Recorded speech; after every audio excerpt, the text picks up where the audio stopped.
चीज़ों को ख़राब करने की साजिश। हम कभी अच्छी चीज़ें नहीं पा सकते। हम इस वीडियो में जानेंगे कि क्यों हम अच्छी चीज़ें नहीं पा सकते, फिर चाहे वो कार्स हो, मोबाइल फ़ोन्स हो या लाइट बल्ब्स। हम जानेंगे उस साजिश के बारे में जो चीज़ों को ख़राब करती है। एक लाइट बल्ब का लाइफ स्पैन कितना होता है? हाँ, वही लाइट बल्ब्स जो हमारे घरों में लगे हुए होते हैं।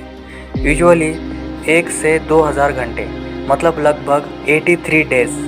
अगर हम महीनों में काउंट करें तो 3 से 4 महीने। लेकिन क्या आपको पता है, कैलिफोर्निया में स्थित लिवमोर फायर स्टेशन में एक एलईडी बल्ब रखा हुआ है जो कि पिछले 4 साल नहीं, 40 साल नहीं, बल्कि पिछले 120 सालों से जल रहा है। और इस टाइम पीरियड में ये एक बार भी बंद नहीं हुआ। अगर इलेक्ट्रिसिटी ना भी हो तो उस लाइट बल्ब को चालू रखने के लिए बैकअप जनरेटर्स अवेलेबल है। आज तक का सबसे लॉन्ग लास्टिंग एलईडी बल्ब, जो द सेंटियल लाइट नाम से Guinness book of world record में दर्ज है, इसे एडोल्फ चैलित नामक इंजीनियर ने इन्वेंट किया था।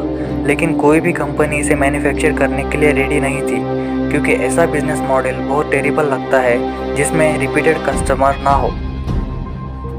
सन 1879 के दशक में फेमस साइंटिस्ट थॉमस एडिसन ने एक कॉटन थ्रेड फिलामेंट से एक बल्ब बनाया जो 14 आवर्स तक चला।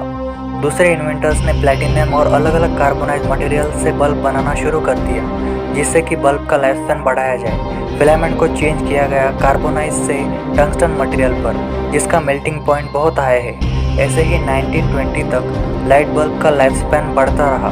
कॉम्पिटिटर्स कंपनीज एक दूसरे के मुकाबले के लिए लाइट बल्ब का लाइफ स्पैन बढ़ाते रहे। 1920 तक लाइट बल्ब का लाइफ स्पैन 2500 आवर्स तक बढ़ाया गया। लेकिन जिनीवर्स स्विट्ज़रलैंड में 1924 को एक सीक्रेट मीटिंग हुई, जिसमें उस वक्त के सबसे बड़े लाइट बल्ब कंपनीज के सीनियर एग्जीक्यूटिव्स ने हिस्सा लिया, जैसे फिलिप्स इलेक्ट्रिक, टिपिको इलेक्ट्रिक, ओसराम एक जर्मन कंपनी, यूके की एसोसिएटेड इलेक्ट्रिक। इन सब कंपनी ने एक दूसरे के साथ काम करने के लिए सहमति बताई और एक संस्था बनाई जिसका नाम रखा गया फीबल कार्टेल।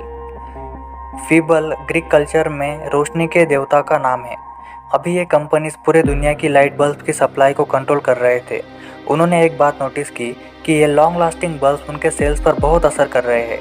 1923 तक ओसराम कंपनी का सेल 63 मिलियन लाइट बल्ब्स का था, लेकिन लॉन्ग लास्टिंग लाइट बल्ब्स की वजह से 1924 में ये सेल घटकर सिर्फ 28 मिलियन हो गया। तो इस वजह से सभी कंपनियों ने मिलकर डिसाइड किया कि वो अब लाइट बल्ब का लाइफ स्पैन घटाएंगे, और वो हो गया 1000 हार्स, जो कि एग्जिस्टिंग बल्ब का हाफ था।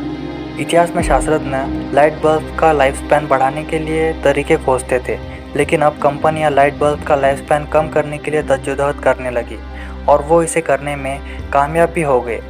तो अब 1934 के दशक तक एवरेज लाइट बल्ब का लाइफ स्पैन 1205 आवर्स हो गया, और जैसे कि उन्होंने प्लान किया था, कंपनीज का सेल 25% तक बढ़ गया, और लाइट बल्ब को बनाने के लिए जो मटेरियल लगता है वो सस्ता हो गया, जिससे companies high profit margin gain करने लगे।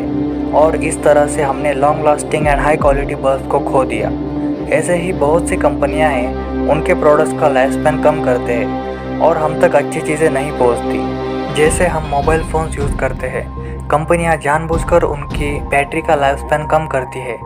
इतिहास में ऐसे ही बहुत से ग्रेट इन्वेंशंस हुए हैं, लेकिन उस वक्त के लीडर्स और बड़े बड़े कंपनीज ने इन इन्वेंशंस को कभी लोगों के सामने नहीं आने दिया, और ये आज भी हो रहा है। जैसे स्लूथ डिजिटल कोडिंग सिस्टम।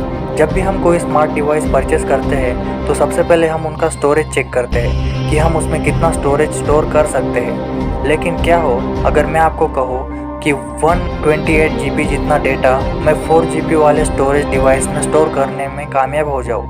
हाँ, आज से करीब 25 ईयर्स पहले एक इलेक्ट्रॉनिक इंजीनियर ने खोज की थी, जिसकी मदद से हम 4 GB स्टोरेज वाले डिवाइस में 128 GB से ज़्यादा डेटा स्टोर कर सकते हैं। इस तकनीक को विकसित करने वाले व्यक्ति का नाम रोम के जन बिनहर्ड स्लूट था, और ये नीदरलैंड के रहने वाले थे। उन्होंने एक ऐसी डेटा कंप्रेशन तकनीक विकसित की थी जिससे एक हाई क्वालिटी डिजिटल मूवी सिर्फ 8 KB में स्टोर की जा सकती है। लेकिन 11 जुलाई 1999 में स्लूट की एक रहस्यमय तरीके से मौत हो गई, और वो तकनीक उन्हीं के साथ विलुप्त हो गई। तो यही है वो साजिश जो हमें कभी अच्छी चीज़ें नहीं मिलने देंगी। आपको इस बारे में क्या लगता है?